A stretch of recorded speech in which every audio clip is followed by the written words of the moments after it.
Hello दोस्तों, तो स्वागत है आप सभी का हमारे चैनल साइंस ऑन तुमका में। तो चलिए आज का क्लास हम लोग शुरू करते हैं। शुरू करने से पहले हम लोग बात कर ले कि हम लोग ने पिछले क्लास में क्लास 1 हम लोग का हो चुका है, जिसमें हम लोग का पहला चैप्टर नंबर सिस्टम था और इसमें हम लोगों ने कुछ नंबर्स के बारे में जाने थे और एक्सरसाइज 1.1 को बहुत ही अच्छी तरह से कंप्लीट किए थे। तो चलिए आज हम लोग का बारी है एक्सरसाइज 1.2 का। तो इससे पहले और एक बात कर लेते हैं कि एक्सरसाइज 1.1 में हम लोग ने कुछ नंबर्स के बारे में पढ़े थे। जो पहला नंबर था हम लोग का वो था प्राकृत संख्या, दूसरा था पूर्ण संख्या, तीसरा था पूर्णांक और चौथा था परिमेय संख्या। ये सब बनाने के बाद हम लोग ने एक्सरसाइज बनाया था। अब हम लोग एक्सरसाइज 1.2 बनाएंगे, लेकिन एक्सरसाइज 1.2 बनाने से पहले हम लोग अपरिमेय संख्या के बारे में जानेंगे कि अपरिमेय संख्या क्या होता है। तो चलिए, अगर आप लोगों ने क्लास 1 नहीं देखा था नंबर सिस्टम का, तो इसका लिंक डिस्क्रिप्शन बॉक्स में रहेगा, आप लोग यहाँ से जरूर चेक कर लीजिएगा। जो कि क्लास 1 है, आज हम लोग का क्लास 2 होगा। तो चलिए हम लोग अपना आज का क्लास 2 शुरू करते हैं।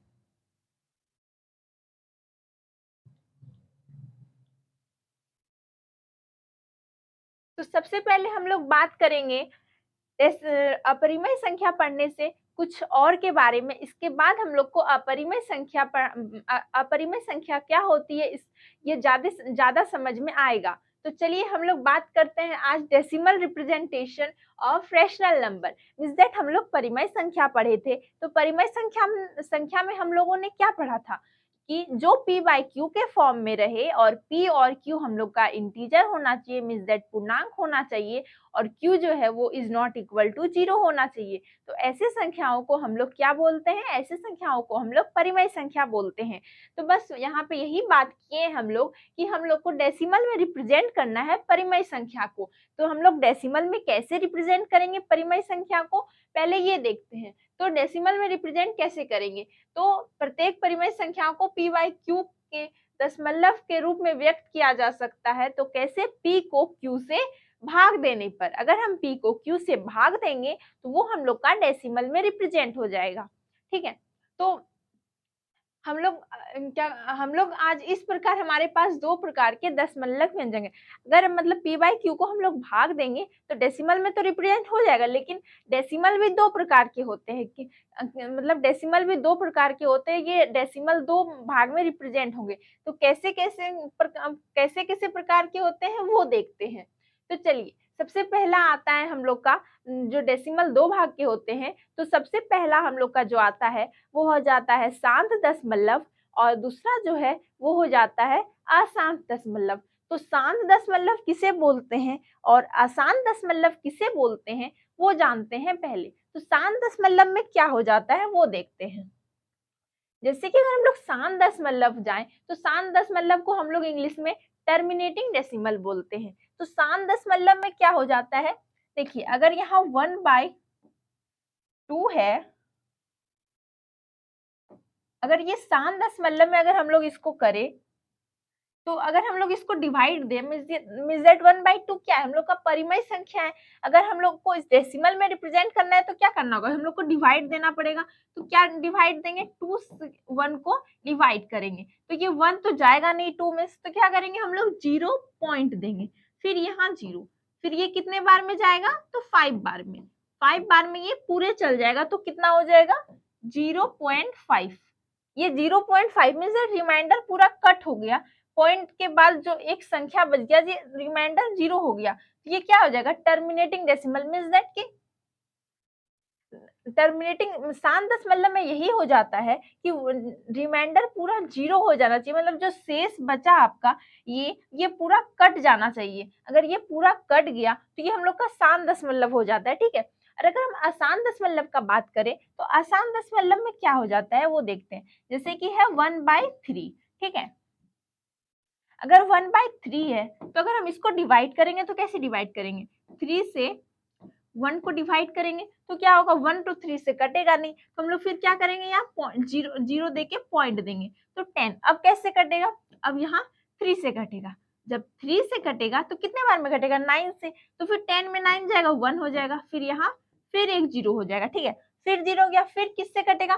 फिर 3 से कटेगा, फिर यहाँ एक 9 हो जाता है, फिर 10 में 9 जाएगा, 1 हो जाएगा, फिर यहाँ 0 दे देंगे, फिर किससे कटेगा, तो फिर 3 से कट जाएगा, फिर 9, फिर 1, फिर 0, फिर 3। मीन्स दैट आप यहाँ क्या देख रहे हैं, यहाँ पे हम लोग को ये दिख रहा है कि ये कटते जा रहा है। मीन्स दैट ये इसका रिमाइंडर 0 नहीं आ रहा है। ये आप जितना लंबा आप इसको भाग देंगे वो पूरा इतना ही कटते जाएगा। ऐसा नहीं है कि आगे जाके ये खत्म हो जाएगा। मतलब ये जो हम लोग का आ रहा है 0.33, ये चलता ही जाएगा, इसका कोई अंत नहीं है, ये खत्म नहीं होने वाला है। तो इसी को हम लोग आसान दशमलव बोल देते हैं। आप वर्ड से भी जान सकते हैं। शांत, शांत मतलब रुक जाता है, ये पॉइंट के बाद हम लोग का रुक गया, ये कट गया, अब ये आगे नहीं बढ़ेगा। और अशांत मतलब ये चलता ही जाएगा, ये रुकने वाले में से नहीं है। तो इसी को हम लोग बोल देते हैं आसान दशमलव, means that non terminating decimal. ये जब कट गया मीन्स दैट ये 0.3333 चलता जाएगा। तो अब हम लोग लिखेंगे तो इसको कैसे, अब इतना लंबा तो नहीं लिखेंगे, इसको हम लोग शॉर्ट में लिखेंगे। तो शॉर्ट में कैसे लिखते हैं, 0.3 पे बार। अगर कोई संख्या पे बार लग जाए तो इसका मतलब हो जाता है कि ये हम लोग का चलता ही जाएगा, ये खत्म नहीं होने वाला है, ठीक है। इसीलिए हम लोग इस पे बार दे देते हैं। तो जैसे कि यहाँ पे दिया हुआ है 1/3 को डिवाइड किए, अगर हम लोग एग्जाम्पल देखते हैं इसका, तो 0.333 आया, तो यहाँ पे बार लग गया, ये वाला बार इधर हो गया है, तो ये बार हम लोग का इस जगह पे होगा, ये ध्यान दीजिएगा आप लोग। अब टर्मिनेटिंग और नॉन टर्मिनेटिंग तो समझ गए। शांत दशमलव और अशांत दशमलव वर्ड से भी जान सकते हैं कि इसका मतलब क्या होता है, ठीक है। तो अब हम लोग देखते हैं नॉन टर्मिनेटिंग का भी हम लोग का दो भाग हो जाता है। हाँ, तो नॉन टर्मिनेटिंग में पहला भाग हो जाता है एक हम लोग का रेकरिंग डेसिमल और दूसरा नॉन रेकरिंग डेसिमल। अगर हिंदी से जाने तो आवर्ती दशमलव और एक अनावर्ती दशमलव। तो हम लोग को ये जानना है कि आवर्ती दशमलव क्या हो जाता है और अनावर्ती दशमलव क्या हो जाता है। तो ये बार लग गया, हम लोग नॉन टर्मिनेटिंग में क्या पढ़े, जिसमें बार लग जाए। अब रेकरिंग में क्या पढ़ते हैं वो देखते हैं। तो रेकरिंग में क्या दिया है, हम लोग का पहला एग्जांपल है 0.333, ठीक है। तो यहाँ क्या है 0.333। अभी हम लोग जैसे एग्जांपल में बात किए कि अगर किसी संख्या पे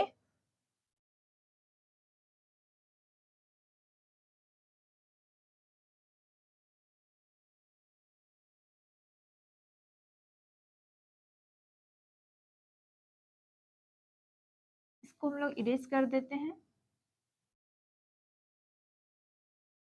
जैसे कि यहाँ पे 0.3333 dot dot dot dot dot.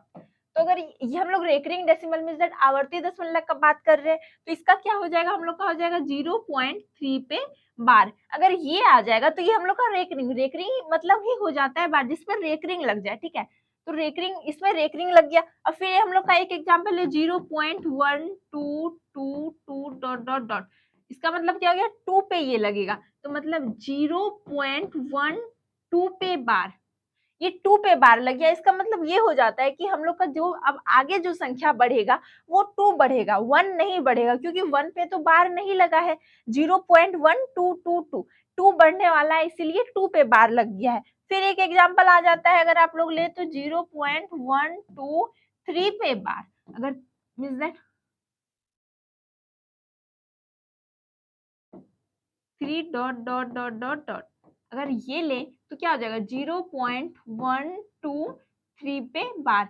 3 dot dot dot मतलब हम लोग का 0.12 रुक जाएगा, ठीक है। लेकिन जो 3 है 3 पे बार लगा है, तो इसका मतलब हो जाता है कि 3 हम लोग का चलता ही जाएगा, ठीक है। तो ये हम लोग का क्या हो जाएगा, आवर्ती दशमलव। अगर हम लोग बात करें 0.2323 dot dot dot dot dot, तो इसका मतलब क्या हो जाता है, यहाँ पे 2323 है। हाँ, तो 0.23 पे बार, यहाँ 23 पे बार है, तो इसका मतलब हो जाता है कि 23 हम लोग का आगे बढ़ेगा। अब जितना भी हम लोग डिवाइड करेंगे तो बार बार हम लोग का 23 ही आएगा, इसीलिए 23 पे ही बार लग गया है। तो ये सब जो हो गया हम लोग का, ये सब हम लोग का आवर्ती दशमलव है। अगर हम लोग अनावर्ती दशमलव का बात करें, यहाँ जो अनावर्ती दशमलव है, तो अनावर्ती दशमलव में क्या हो जाता है वो देखते हैं।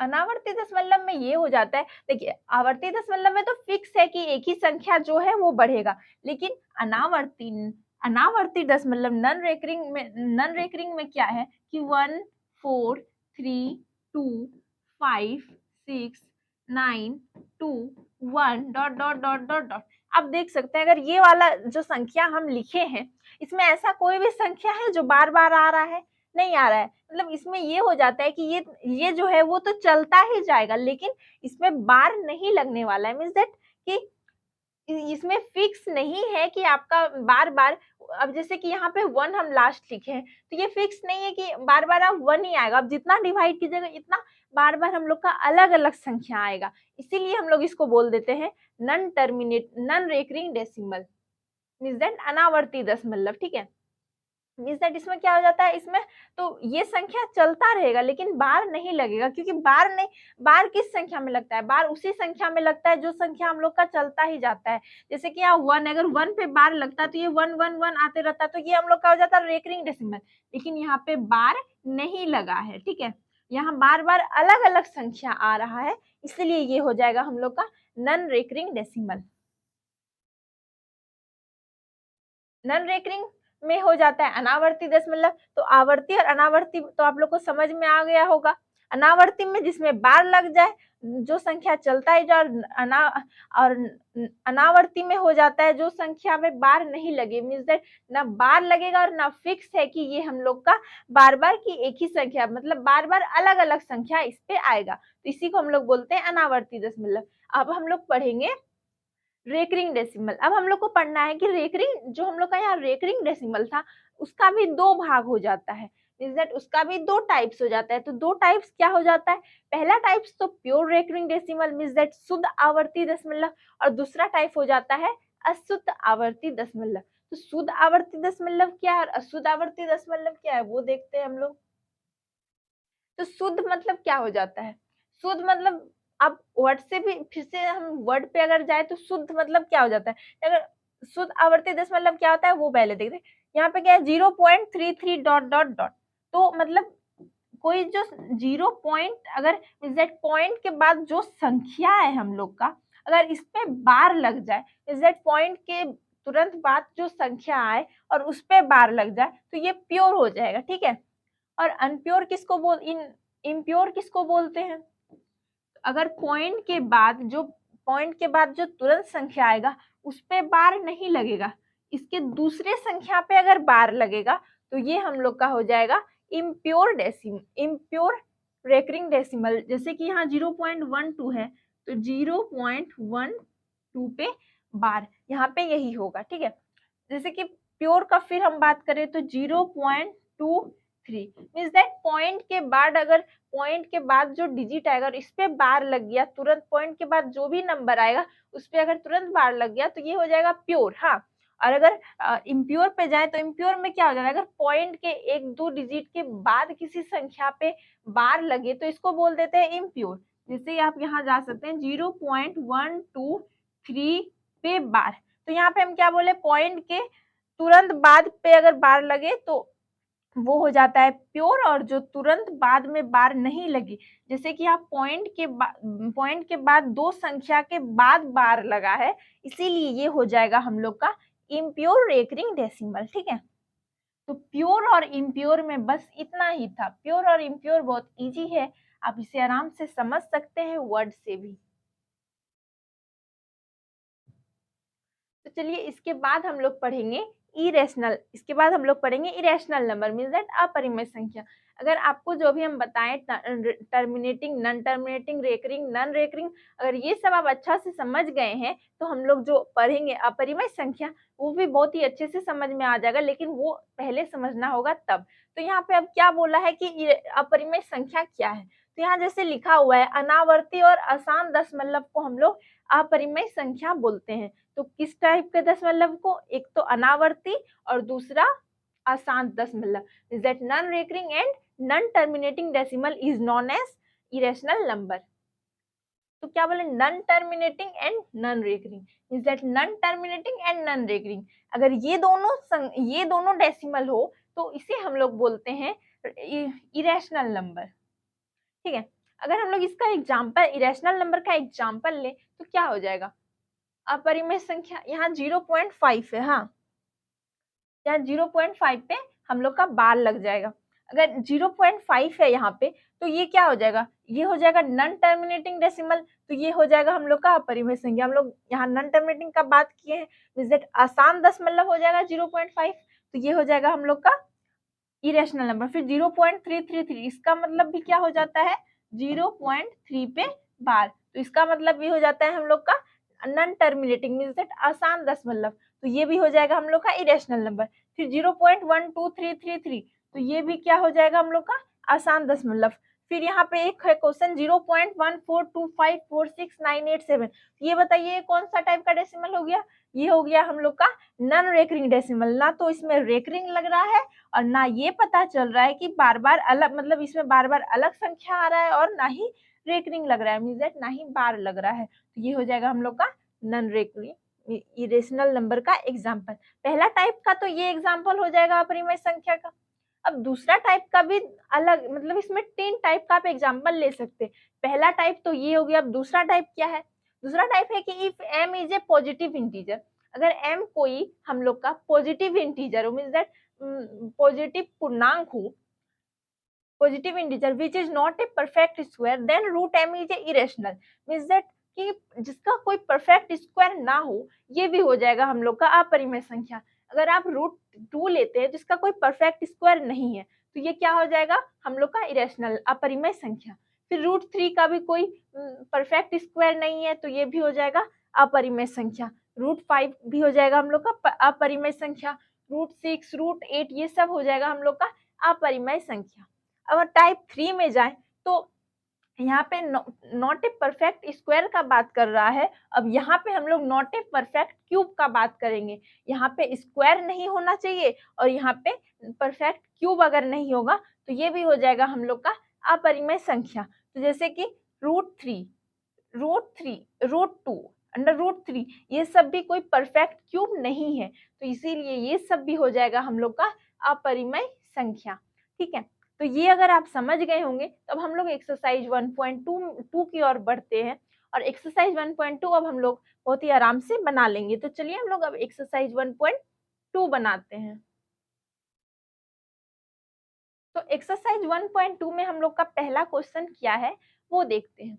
तो पहला क्वेश्चन है कि नीचे दिए गए कथन सत्य है या असत्य, कारण के साथ अपना उत्तर दीजिए। मींस दैट यहाँ पे कुछ 3 क्वेश्चन है, ये सही है या गलत ये बताना है, और साथ में ये भी बताना है अगर सही है तो क्यों सही है और गलत है तो क्यों गलत है, साथ में हम लोग को वो भी बताना है। तो चलिए पहला क्वेश्चन क्या है वो देखते हैं। तो पहला क्वेश्चन है कि प्रत्येक अपरिमेय संख्या एक वास्तविक संख्या होती है। क्या बोला है, प्रत्येक परिमेय संख्या, अपरिमेय संख्या एक वास्तविक संख्या होती है। तो ये क्वेश्चन से पहले हम लोग एक बात जान ले कि वास्तविक संख्या क्या हो जाता है, रियल नंबर। तो हम लोग बात करते हैं वास्तविक संख्या, तो वास्तविक संख्या का भी 2 भाग होता है, एक हो जाता है परिमेय और दूसरा हो जाता है अपरिमेय। तो परिमेय संख्या तो हम लोग ने पढ़ चुके हैं पहले ही। अब हम लोग अपरिमेय का बात कर रहे हैं। तो वास्तविक संख्या का 2 भाग होता है, एक तो परिमेय दूसरा अपरिमेय। तो यहाँ क्या बोल रहा है, जितने भी अपरिमेय संख्या है वो एक वास्तविक संख्या होती है। तो ये तो ट्रू है। ट्रू कैसे है, तो हम लोग जैसे बात करें रियल नंबर, यहाँ क्या प्रत्येक अपरिमेय संख्या एक वास्तविक संख्या होती है। तो अगर वास्तविक संख्या मतलब हो जाता है रियल नंबर। ठीक है, रियल नंबर का कितने भाग होते हैं, 2। रियल नंबर मतलब क्या हो जाता है, वास्तविक संख्या। हाँ, और रियल नंबर के 2 भाग हो जाते हैं, एक तो परिमेय मींस दैट रेशनल, और दूसरा इरेशनल।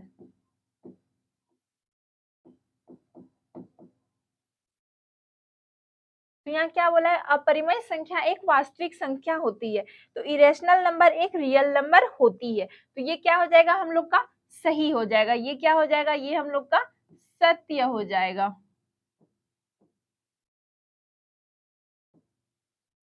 ठीक है, ये सत्य हो जाएगा।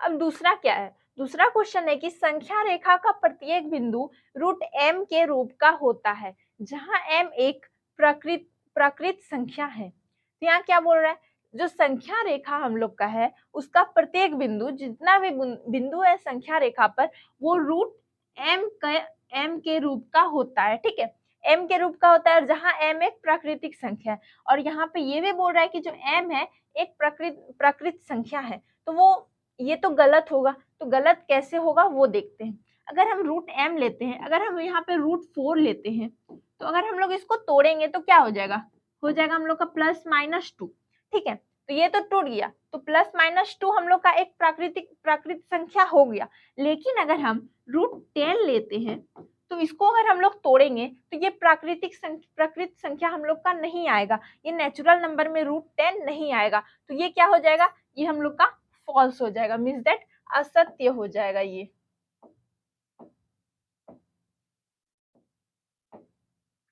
तो आप समझ गए ये सत्य और असत्य कैसे हुआ। अगर रूट 4 को हम लोग लेंगे और इसको तोड़ेंगे तो प्लस माइनस 2 होगा, लेकिन 2 तो हम लोग का नेचुरल नंबर है, मीन्स दैट हम लोग का 2 प्राकृत संख्या है। लेकिन अगर हम रूट 10 को तोड़ेंगे जो आएगा तो ये हम लोग का प्राकृत संख्या में नहीं आएगा, इसीलिए ये क्या हो जाएगा हम लोग का, ये असत्य हो जाएगा। चलिए अब हम लोग देखते हैं क्वेश्चन नंबर 3। तो क्वेश्चन नंबर 3 में बोल रहा है प्रत्येक वास्तविक संख्या एक अपरिमेय संख्या है। तो ये प्रत्येक वास्तविक संख्या, यहाँ पे क्या बोल रहा था, जितने भी अपरिमेय संख्या है वो वास्तविक संख्या होती है, ये तो सत्य हो जाएगा, लेकिन प्रत्येक वास्तविक संख्या का बात कर रहा है, तो वास्तविक संख्या मतलब रियल नंबर। जरूरी नहीं है कि जितने भी वास्तविक संख्या है वो अपरिमेय हो, वो तो परिमेय भी हम लोग का हो सकता है, तो ये क्या हो जाएगा, ये भी असत्य हो जाएगा।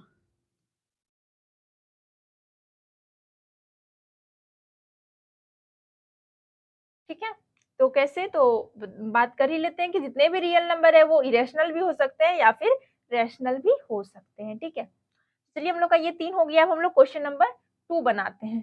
तो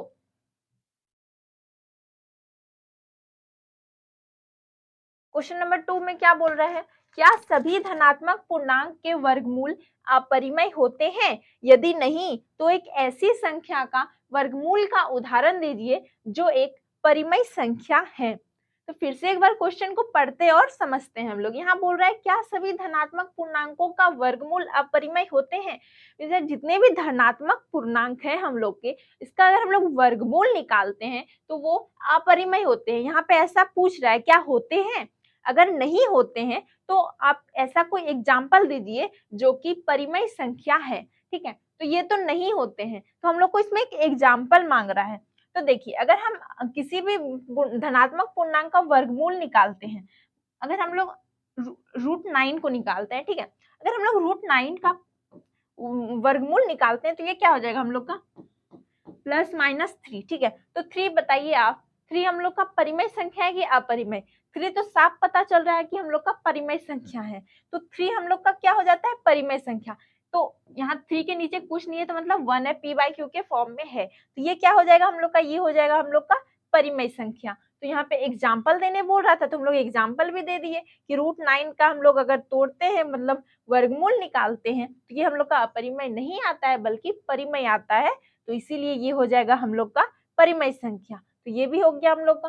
तो क्वेश्चन नंबर 2 बन गया। तो हम लोग क्वेश्चन नंबर 3 बनाते हैं।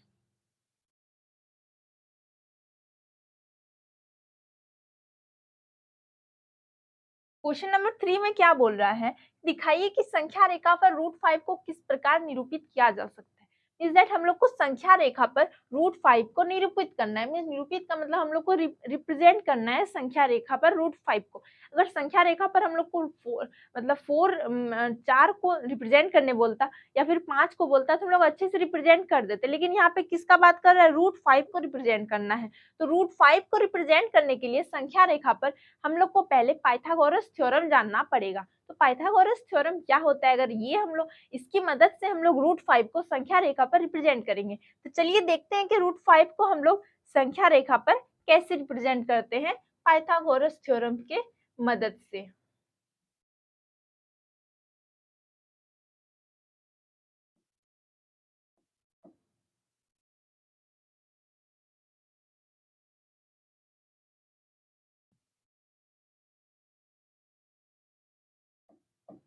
तो रूट 5 को हम लोग को रिप्रेजेंट करना है, तो हम लोग को पहले क्या जानना होगा, पाइथागोरस थ्योरम।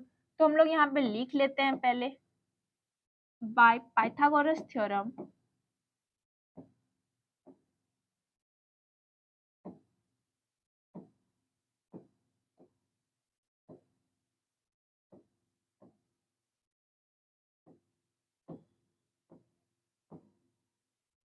ठीक है। तो पाइथागोरस थ्योरम में क्या है हम लोग का, पाइथागोरस थ्योरम में एक राइट एंगल ट्रायंगल के बारे में हम लोग को पढ़ना होता है। तो इसमें क्या है, ये जो है हम लोग का ए बी और सी, ये वाला जो है ये हम लोग का हो जाता है बेस, और ये हो जाता है परपेंडिकुलर, परपेंडिकुलर के सीधे वाले हम लोग का जो हो जाता है ये हो जाता है हाइपोटेनियस। ठीक है। तो इसमें क्या बात करते हैं हम लोग, इसमें हम लोग यही बात करते हैं कि hypotenuse is equal to perpendicular square plus base square. इसमें बस हम लोग को यही बात करना है, पाइथागोरस थ्योरम में हम लोग का यही है। हाँ, तो हम लोग को √5 को रिप्रेजेंट करना है, तो चलिए हम लोग रिप्रेजेंट करते हैं h इक्वल टू परपेंडिकुलर हम लोग को लेना है। तो हमेशा याद रखिएगा कि परपेंडिकुलर जो है हम लोग को हमेशा 1 लेना है। अगर हम परपेंडिकुलर 1 लेते हैं तो हम लोग को निकालने में आसानी होती है। अगर हम 1 का स्क्वायर लेते हैं प्लस, तो हम किसका स्क्वायर लेंगे कि हम लोग का 5 हो जाए, तो मतलब कितना नंबर लेंगे कि 5 हो जाए, तो 4 लेंगे। 4 प्लस 1 कितना हो जाता है 5। तो 4 को भी लेने के लिए हम किसका स्क्वायर लेंगे कि 4 हो जाएगा, तो किसका स्क्वायर लेंगे 2 का। 2 का स्क्वायर अगर लेते हैं तो हो जाता है 4। 1 का स्क्वायर 1 प्लस 2 का स्क्वायर 4 इज इक्वल टू √5। ठीक है, √5 हाइपोटेनियस आ गया।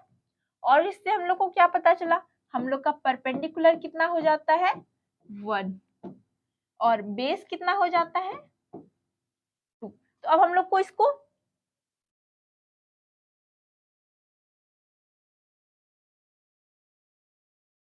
संख्या रेखा पर दर्शाना है। तो चलिए अब हम लोग इसको संख्या रेखा पर दर्शाते हैं। तो संख्या रेखा पर दर्शाने के लिए सबसे पहले हम लोग को यहाँ लिख लेते हैं कि हम लोग का जो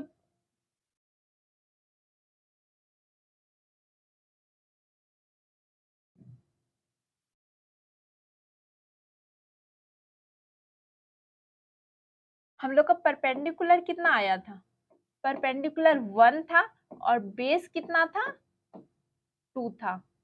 ठीक है। तो अब हम लोग क्या करेंगे, अब सबसे पहले हम लोग को एक स्केल चाहिए। इसको बनाने के लिए हम लोग को सबसे पहले एक स्केल की जरूरत है और एक कॉम्पास की। ठीक है। तो स्केल और कॉम्पास की मदद से हम लोग इसको बनाएंगे।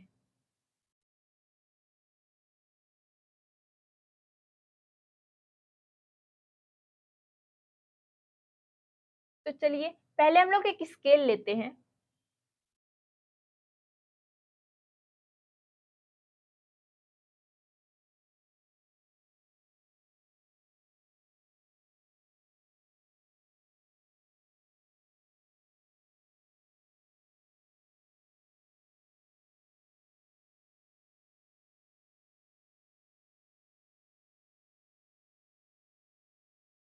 एक स्केल लेते हैं और एक हम लोग लाइन ड्रॉ करते हैं। ठीक है।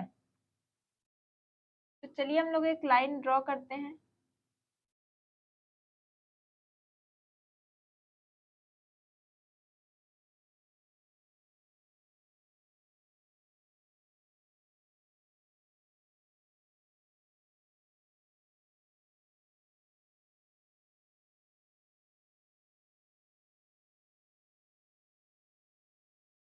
एक लाइन ड्रॉ किए सबसे पहले, इसके बाद हम लोग एक 1 2 3 4 5 6 7 8 9 10। ठीक है, इसका मदद ले लिए। अब हम लोग एक सबसे पहले एक ओरिजिन मान लेते हैं, इधर -1 -2 1 2 3 4 5 6। ठीक है। अब हम लोग को क्या चाहिए, तो हम लोग के पास परपेंडिकुलर कितना था 1 था और बेस कितना था 2 था। तो चलिए हम लोग बेस सबसे पहले 2 ले लेते हैं। तो ये ओरिजिन है और ये 0 भी है हम लोग का। हाँ,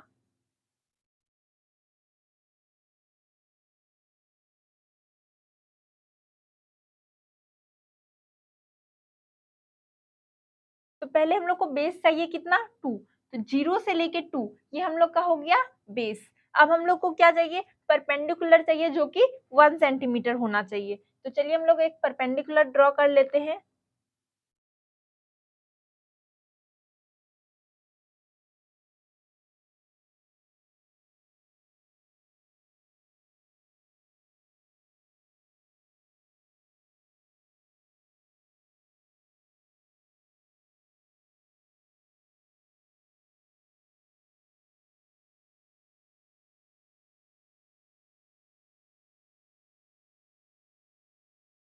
एक हम लोग का ये परपेंडिकुलर ड्रॉ हो गया। तो अब हम लोग इसको, ये ओ हो गया हम लोग का और ये हम लोग का ए हो गया, ठीक है, और ये हम लोग का बी हो गया, ठीक है। अब हम लोग क्या करेंगे, तो अब ओ और बी को मिलाएंगे। फिर से हम लोग स्केल की हेल्प लेंगे और ओ और बी को मिलाएंगे।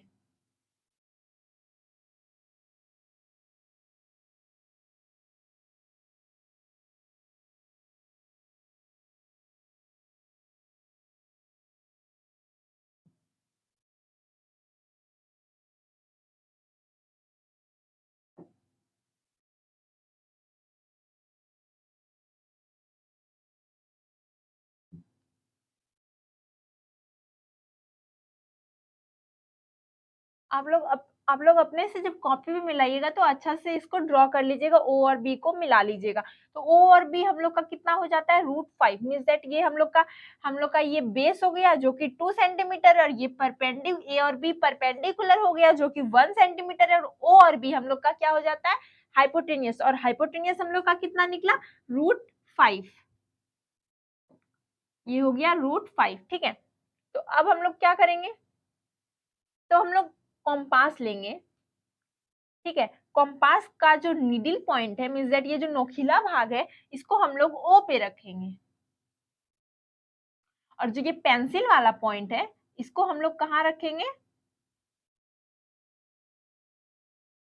इसको हम लोग बी पे रखेंगे।